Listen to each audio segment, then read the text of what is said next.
Mr. Lott, I want to drill down on something that I believe the ranking member alluded to earlier, which is the impetus or the necessity for this legislation.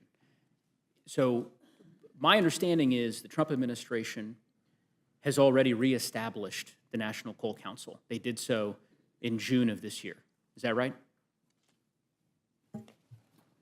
What we're looking at trying to do here is get it in statutory language. Sure. So did they not reestablish it, or is it? I believe that's correct. Okay.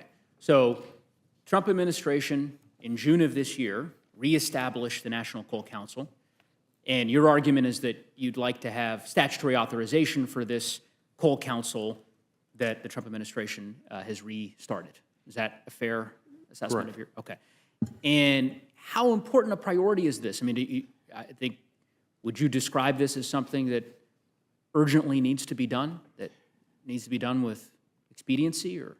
Well, thank you for the question. You know, it's important because, again, as I mentioned to the previous question, what we're seeing happen in this country is that we have to have more power.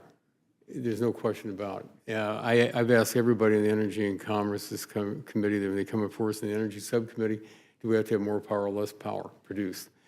Everyone has agreed that we need to have more power.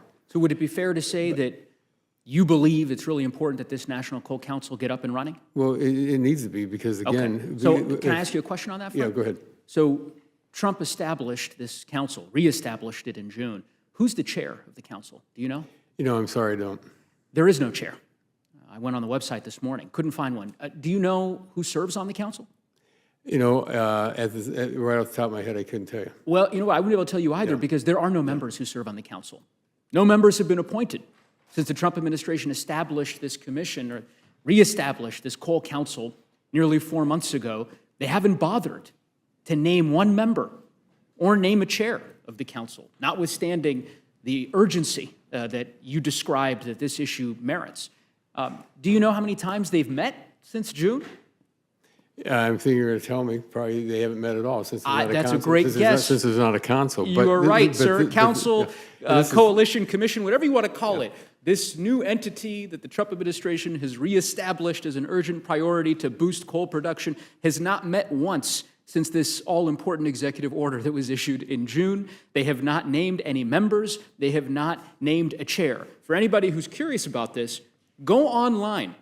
Go on Google, National Coal Council or Commission, and you will find nothing but coming soon attractions on every page of the council.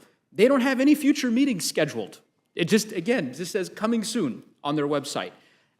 You could understand, Mr. Lotta, my indignation here, and I think, you know, the indignation, frankly, from a lot of Americans who would say, if this is such an important priority, right, why are we spending time considering before the Rules Committee a bill to codify a council when, in fact, that isn't necessary? The council could do its business today.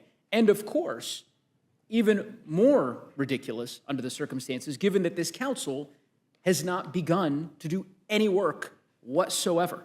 I mean, why reestablish it? Do you know when they're going to meet? And again, if I may. Sure. Again, it's important that this is done statutorily because as I mentioned a little bit earlier, we're in a race right now. No, I hear you. And the race that we're in is with Communist China. And Communist China is not waiting. And, you know, when you're looking at probably over 100 coal-fired plants coming online in the future over there, when you think about what they're doing on all their energy sources, but they're putting a big emphasis, especially on the on coal. But why pass a bill to create a council? Well, because I think that is never going to meet. But again, it's important that we have it in the statute, that we make sure that we have the folks on this council to move forward with it, because, you know, we're looking across this country, and it was mentioned a little bit earlier about certain regions of the country. You know, you look up not on the coal side, but you look on the New England states, when the governor's up there saying that the people up there are paying 40% more, and they're looking at pipelines. Mr. So Lotta, this is where we fall back. I hear you. I want to give you, and I want to give you ample time to be able to respond. We all look for an all the above energy strategy. I would just say, everything. again, we're not talking about the merits here. I'm we can have a debate. I think you had that debate previously about the merits.